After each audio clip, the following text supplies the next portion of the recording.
3 fois Saint. Aujourd'hui, nous fêtons la Réformation.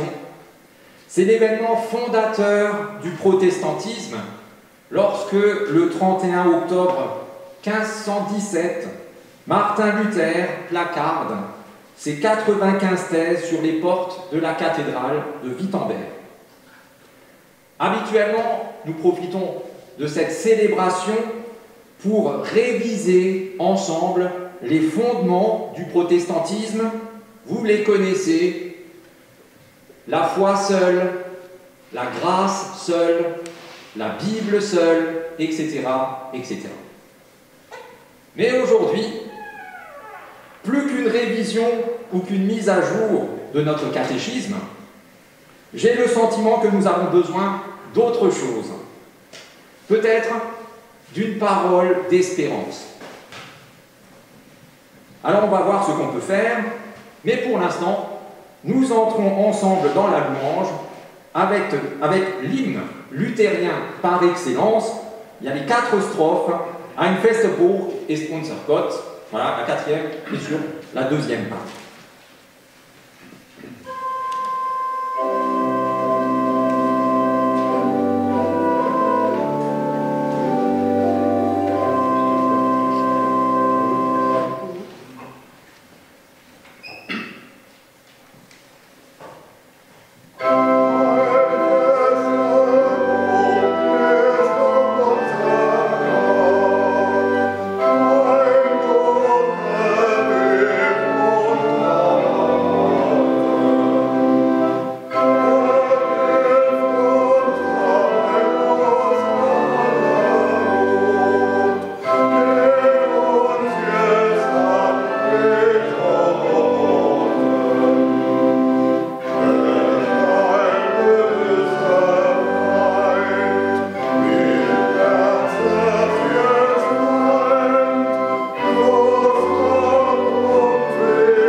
Dieu est pour nous un abri et un appui, un secours bien présent dans la détresse.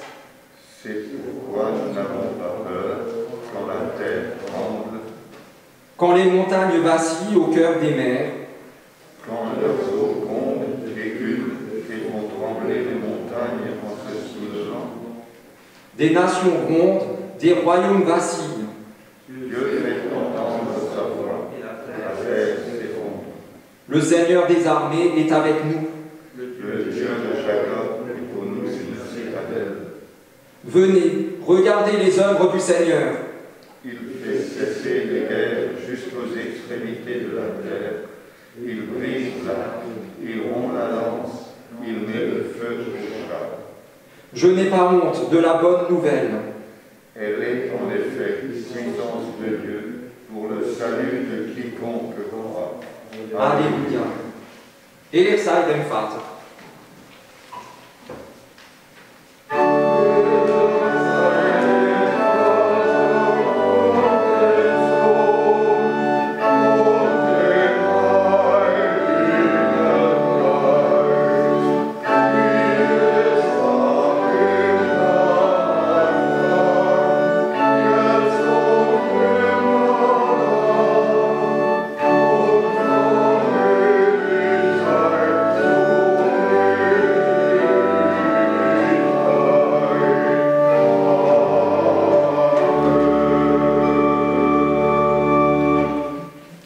Parce que nous sommes sûrs de l'amour de Dieu pour nous, nous reconnaissons devant lui ce qui nous sépare de lui.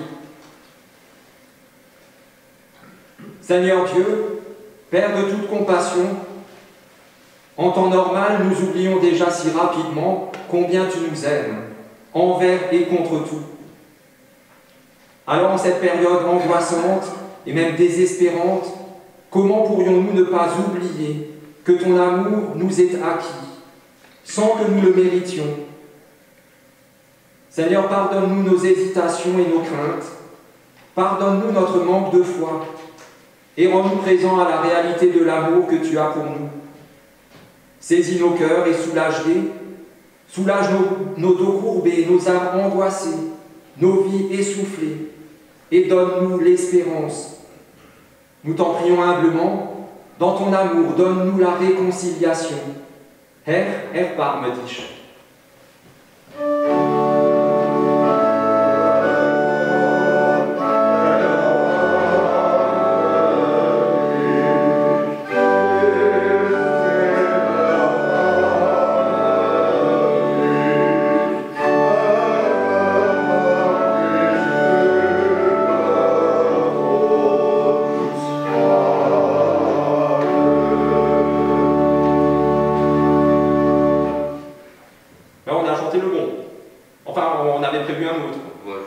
Mais ça allait. Oui, c'était très bien. Que celui qui aime Dieu se réjouisse, car voici ce qu'il proclame à son intention par la bouche de l'apôtre Paul, qui nous dit ceci. Dieu nous a montré comment il nous rend justes devant lui, et cela sans l'intervention de la loi. Dieu rend les hommes justes à ses yeux par leur foi en Jésus-Christ. L'amour de Dieu est tout-puissant.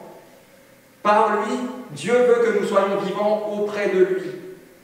C'est pourquoi à nous qui sommes ici présents et qui nous présentons devant lui humblement, il nous met lui-même au cœur l'assurance de son pardon. Pour cela, chantons-lui notre reconnaissance, exaltons le Seigneur, Ehre sei Gott in der Höhe.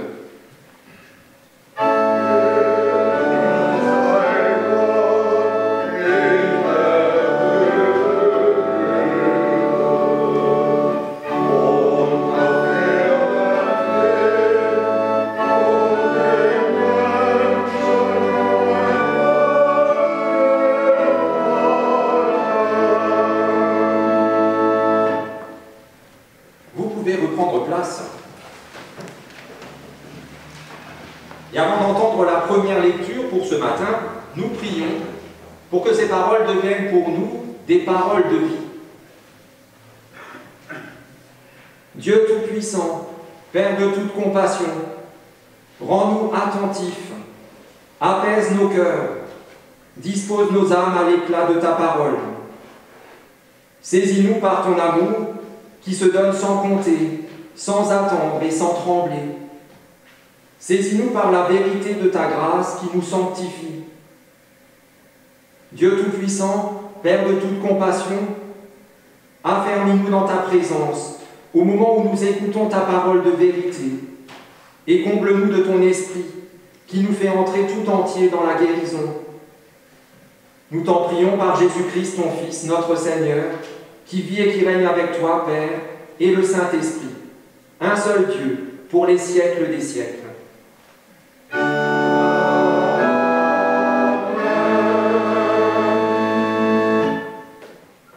Alors c'est encore dans la même lettre de Paul, on a entendu tout à l'heure avec la parole de grâce, un passage de la lettre de Paul aux Romains, et la première lecture, dans un autre chapitre, toujours de la lettre de Paul aux Romains. Que dirons-nous de plus? Si Dieu est pour nous, qui peut être contre nous? Il n'a pas épargné son propre Fils, mais il l'a livré pour nous tous. Comment ne nous donnerait-il pas tout avec son Fils? Qui accusera ceux que Dieu a choisis? Personne, car c'est Dieu qui les déclare non coupables. Qui peut alors les condamner? Personne, car Jésus-Christ est celui qui est mort, bien plus il est ressuscité. Il est à la droite de Dieu et il prie en notre faveur. Qui peut nous séparer de l'amour du Christ? La détresse le peut-elle? Ou bien l'angoisse? Ou encore la persécution, la faim, les privations, le danger, la mort? Comme le déclare l'Écriture, à cause de toi, nous sommes exposés à la mort tout le long du jour. On nous traite comme des moutons qu'on mène à la boucherie. Mais en tout cela, nous remportons la plus complète victoire par celui qui nous a aimés. Oui, j'ai la certitude que rien ne peut nous séparer de son amour. Ni la mort, ni la vie, ni les anges, ni d'autres autorités ou puissances célestes, ni le présent, ni l'avenir, ni les forces d'en haut, ni celles d'en bas, ni aucune autre chose créée. Rien ne pourra jamais nous séparer de l'amour que Dieu nous a manifesté en Jésus-Christ, notre Seigneur. Nous chantons le chant suivant, les 4 strophes de « Écoute, entends la voix de Dieu ».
Tout d'abord pour entendre le mot d'ordre du jour, le verset auquel nous sommes confiés aujourd'hui et pour la semaine qui commence, tiré d'une autre lettre de l'apôtre Paul, la première lettre aux Corinthiens, chapitre 3, le verset 11, où Paul nous dit ceci. « Personne, en effet, ne peut poser d'autre fondation que celle qui est en place, à savoir Jésus-Christ. » Acclamons l'Évangile en chantant « Alléluia ».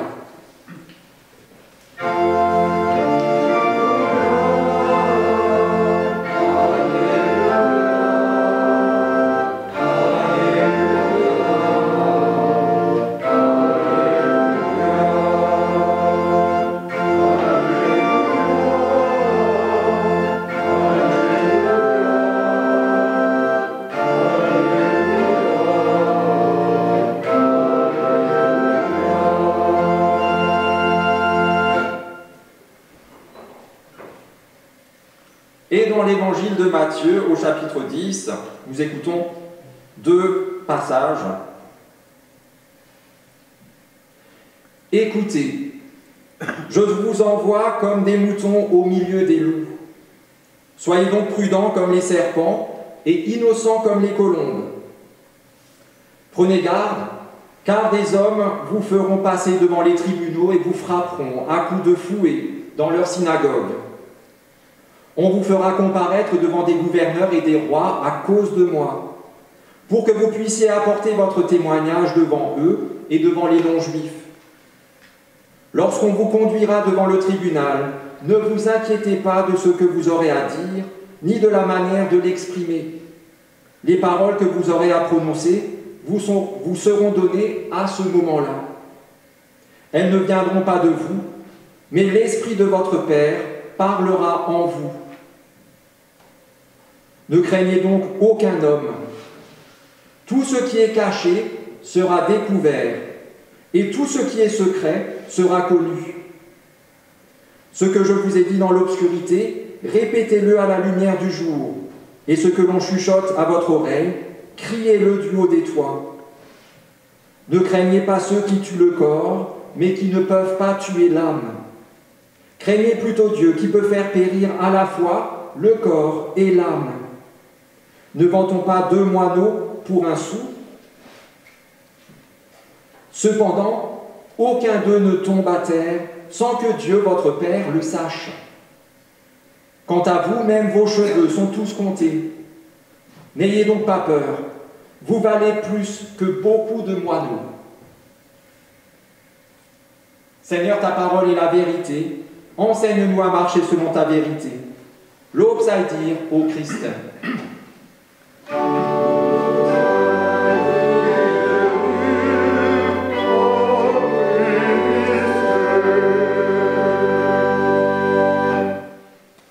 Alors la semaine dernière, nous avons largement évoqué les choix que nous avons à faire au quotidien et on a quand même concentré sur les difficultés qui vont avec ces choix, particulièrement lorsque ces choix ont un impact, un vrai impact sur nos vies.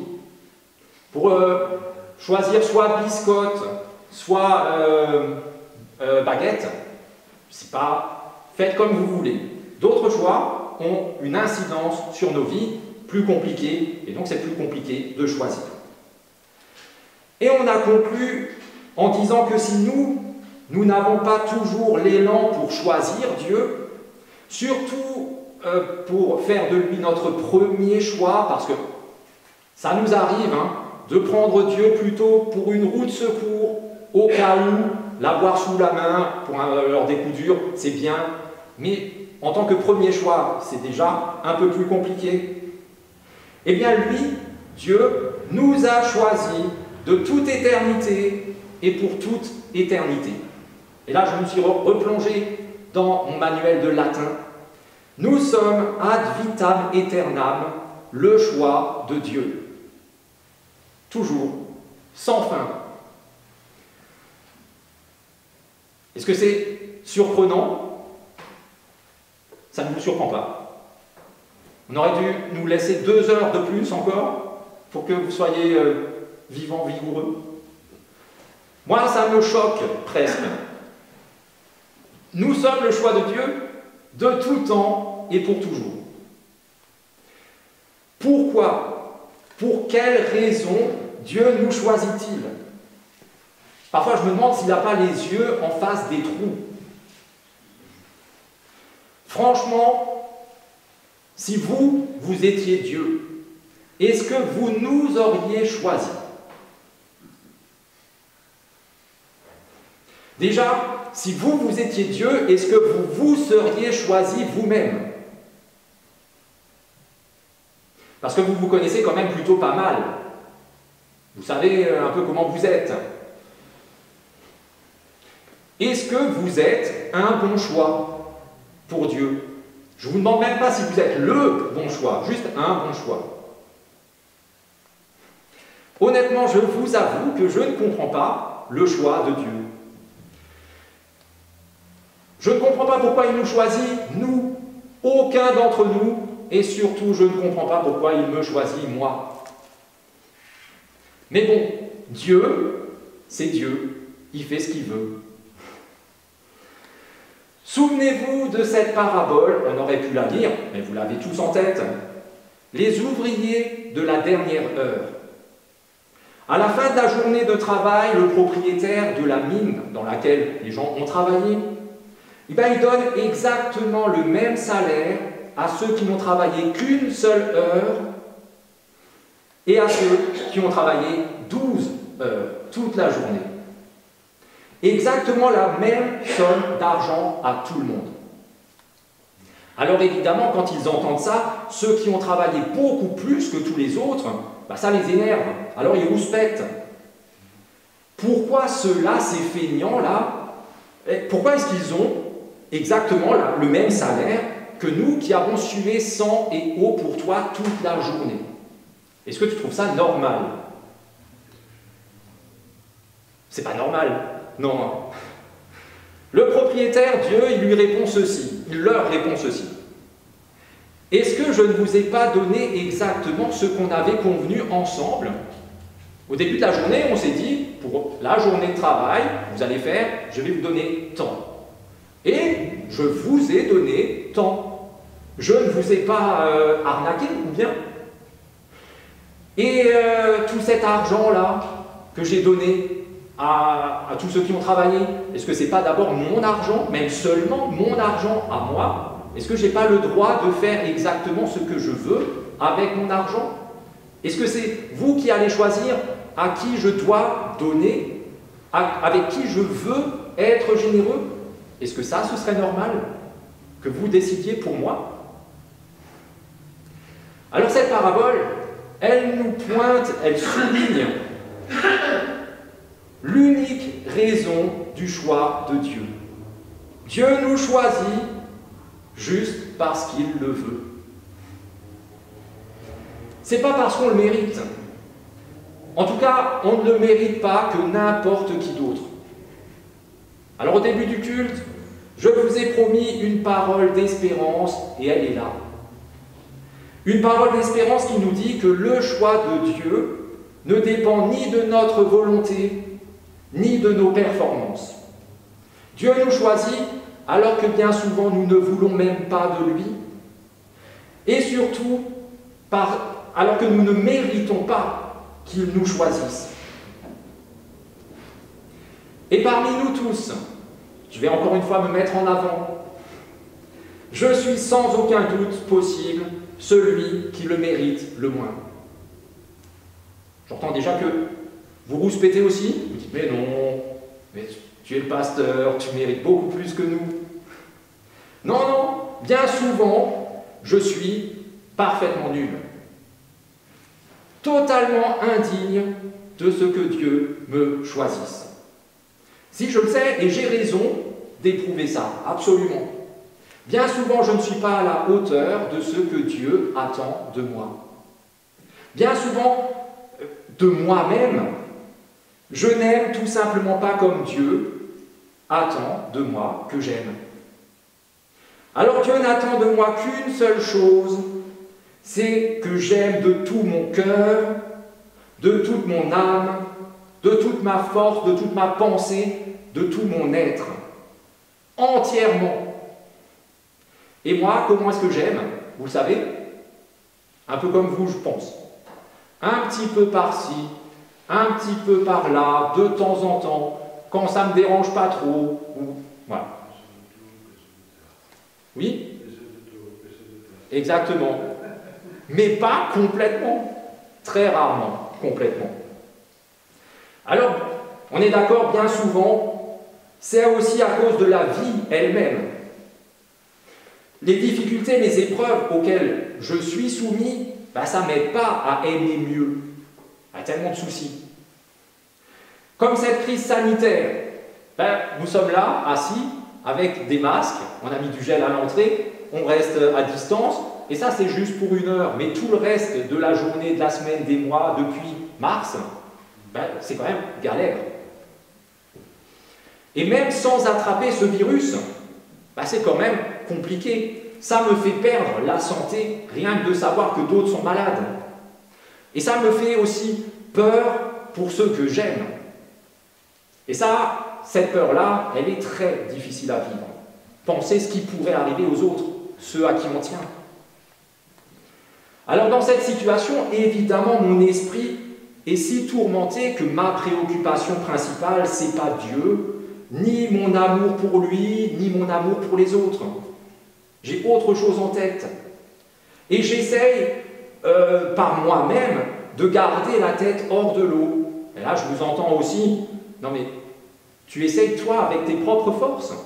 Oui, j'essaye avec mes propres forces. Mais tu sais pas que ça suffira pas? Si, je sais que ça ne suffit pas, je le sais. Mais je ne peux pas agir, penser autrement. Je suis coincé, bloqué dans ce schéma.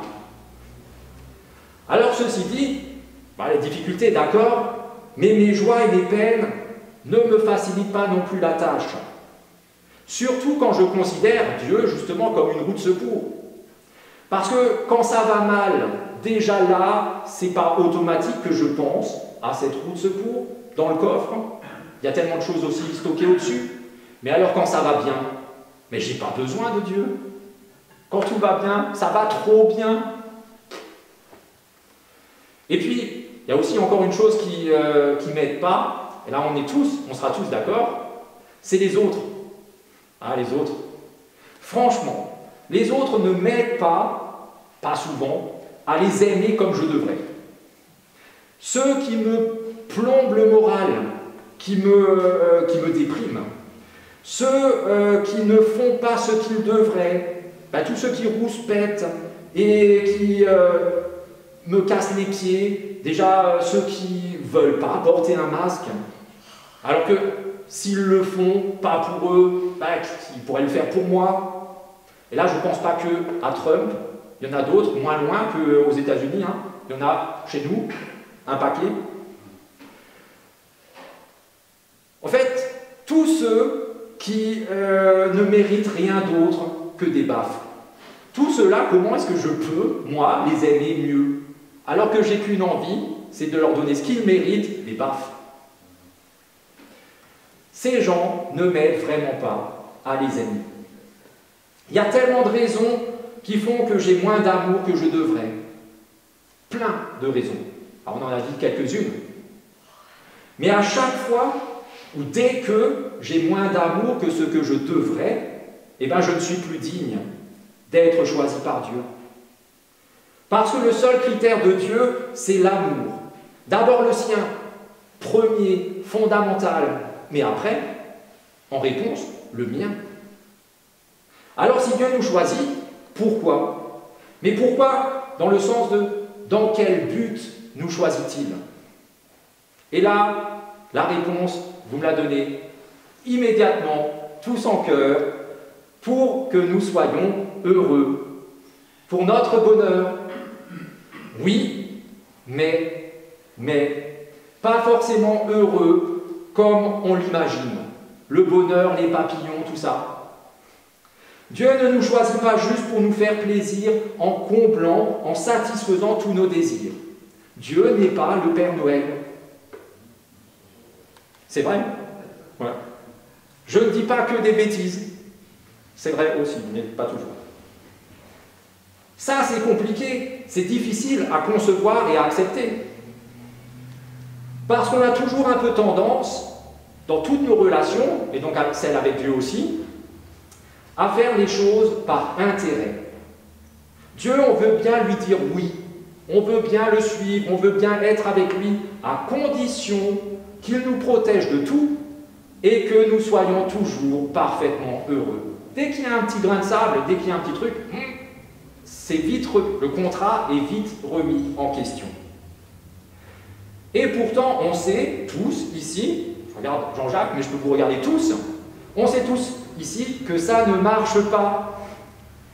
Notre expérience, notre réalité, c'est pas les papillons pendant 80 ans ou 90, non. Parce que Dieu nous choisit et que nous nous confions en lui, est-ce que notre vie, elle est plus simple? Est-ce que nous avons moins de soucis, moins de difficultés, moins d'angoisse, moins de douleur que ceux pour qui Dieu ne représente absolument rien? Non. Au contraire même. Non, on n'a pas une vie plus simple que les autres, c'est même souvent pire. Je vous envoie comme des moutons, comme des brebis au milieu des loups. C'est ce que nous avons entendu dans la deuxième lecture. C'est Jésus qui nous dit ça. Si vous me suivez, vous êtes des moutons, des brebis, au milieu de gens du monde qui veulent vous croquer. Les loups entre eux, ils ont la belle vie. En tout cas, beaucoup moins de soucis que nous autres pauvres brebis. La foi en Dieu, c'est pas non plus Photoshop ou un filtre Snapchat qui vous enlève les boutons. Vous avez déjà vu des photos comme ça? On a l'impression que la personne n'a pas de boutons, mais si vous voyez la vraie personne, plein de boutons. Qui vous enlève vos cernes parce que vous êtes fatigué, votre fatigue, qui même de l'épuisement, votre morosité, votre désespoir, ou la douleur que vous avez, physique ou psychologique, mentale, le souci que vous vous faites pour ceux que vous aimez, tout ça ne disparaît pas comme par magie, juste parce que vous avez foi en Dieu. La foi en Dieu, c'est l'espérance que tout ça, ce n'est pas le dernier mot sur votre vie. L'espérance que tout ça n'est pas plus fort que vous, que votre amour, que votre foi. L'espérance que tout ça n'arrivera jamais à vous tuer. La foi en Dieu, c'est la confiance que malgré tout ça, Dieu prend soin de nous parce qu'il nous aime. Alors si Dieu nous choisit, ce n'est pas pour faire de nous des enfants pourris gâtés avec une cuillère en argent dans la bouche de notre naissance à notre mort, qui ne connaissent jamais aucune difficulté, qui ne savent pas ce que c'est que la souffrance, parce que la vraie vie, c'est jamais simple. C'est jamais juste que beau. C'est jamais juste que tranquille. Vous connaissez tous le psaume 23 pour l'avoir appris par cœur, presque tous. Quand je marche dans la vallée de l'ombre de la mort, ce n'est pas une option. Je marche de temps en temps, plus ou moins longtemps, tout le monde y passe par cette vallée. Mais c'est seulement là, dans cette vallée, que je ne crains aucun mal. La suite du verset. Parce que Dieu, à ce moment-là, à cet endroit-là, dans cette vallée sombre, terrible, Dieu est là avec moi, et sa houlette et son bâton sont alors mon réconfort. Si Dieu nous choisit, c'est pour nous rendre aptes, capables de surmonter toutes les difficultés habituelles, celles que tout le monde connaît, celles du commun des mortels, mais aussi les difficultés supplémentaires qui sont les nôtres parce que nous le suivons.